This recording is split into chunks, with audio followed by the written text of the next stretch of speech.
not blame this on the pilot. It's easy to say this. Okay, again, like I said, there are speculations now. We cannot eliminate any of these possibilities, these speculations, and I already mentioned whether it was the fuel that was contaminated, whether the engine, both the engines failed at that very time, whether the flaps were not lifted off when they were needed to be lifted off, or whether the fuel engine switches were inadvertently or accidentally put off in the cutoff position.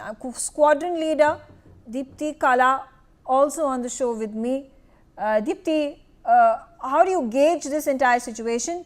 The final official report is going to be released by the AAIB on 11th of July, and we'll get better clarity on this, but it needs to be identified where did the fault lie.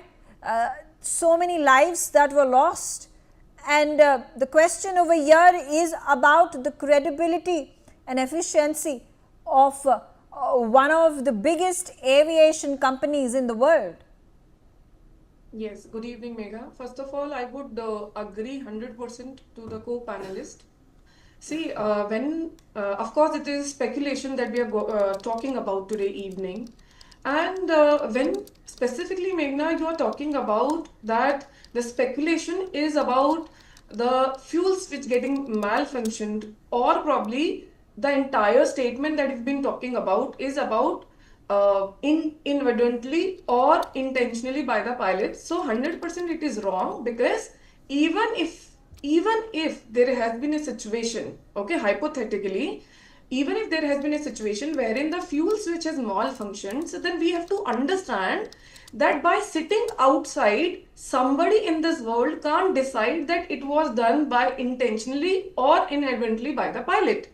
Because when a switch goes wrong, what could all go wrong? It could go wrong because of the mechanical failure. It could go wrong because of the electrical failure.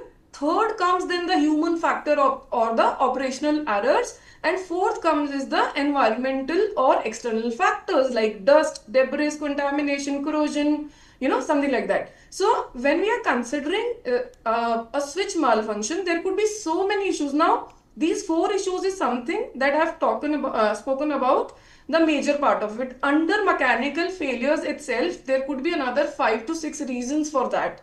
So imagine the probability of what actually could have gone wrong, which simply indicates or gives us a good reason to not to believe about this speculation. But then the information that has been